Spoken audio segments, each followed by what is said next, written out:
ఈ రోజు ఈ వీడియోలో రెసిడెంట్ అంటే ఎవరు, నాన్ రెసిడెంట్ అంటే ఎవరు అనేది తెలుసుకోబోతున్నాం. ఫస్ట్, రెసిడెంట్ అంటే ఎవరు? ఇఫ్ ఇన్ కేస్ ఒక పర్సన్ మోర్ దాన్ 182 డేస్ అనేది ఇండియాలో స్టే చేసినట్టయితే, ఇక్కడ స్టే అంటే ఏ డేట్న ఆ పర్సన్ ఇండియా ఎంటర్ అయ్యారో ఆ డేట్ నుంచి అతను లాస్ట్ ప్రీవియస్ ఇయర్లో మోర్ దాన్ 182 డేస్ ఉన్నప్పుడు మాత్రం వాళ్ళని మనం రెసిడెంట్ అంటాం. కరెంట్ ప్రీవియస్ ఇయర్లో more than or equal to 60 days ఉండి అండ్ లాస్ట్ 4 ప్రీవియస్ ఇయర్స్లో మోర్ దాన్ 365 డేస్ ఉన్నట్టయితే అప్పుడు ఆ పర్సన్ని మనం రెసిడెంట్ అని అంటాం. ఈ 2 కండిషన్స్లో ఏ ఒక్కటి సాటిస్ఫై అయినా అతన్ని మనం రెసిడెంట్ అంటాం, లేదు అంటే నాన్ రెసిడెంట్ అంటాం. లాస్ట్ 10 ప్రీవియస్ ఇయర్స్లో more than or equal to 2 previous years అతను రెసిడెంట్గా ఉండాలి అండ్ లాస్ట్ 7 ప్రీవియస్ ఇయర్స్లో ఆ person more than or equal to 730 days ఉండాలి. ఈ 2 అడిషనల్ కండిషన్స్ సాటిస్ఫై అయితే అప్పుడు ఆ పర్సన్ని మనం రెసిడెంట్ అండ్ ఆర్డినరీ రెసిడెంట్ అంటాం.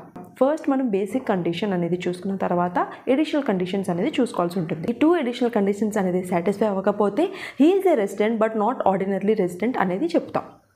ఐ హోప్ ఇప్పుడు మీకైతే రెసిడెంట్ ఎవరు, నాన్ రెసిడెంట్ ఎవరు అనేది క్లారిటీ వచ్చింది అనుకుంటున్నాను. సో ఇన్ కమింగ్ వీడియోస్ మనం ఇంకా ఇలాంటి చాలా ఇంట్రెస్టింగ్ టాపిక్స్ అనేది డిస్కస్ చేసుకోబోతున్నాం. ఎవరైతే ఎన్ఆర్ఐస్ ఉన్నారో, ఎవరైతే వెళ్ళబోతున్నారో, ఎవరైతే వెళ్ళి రిటర్న్ వచ్చేసారో ఇండియాకి, వాళ్ళందరి కోసం మనం అయితే ఒక సిరీస్ ఆఫ్ వీడియోస్ అనేది చేయబోతున్నాం.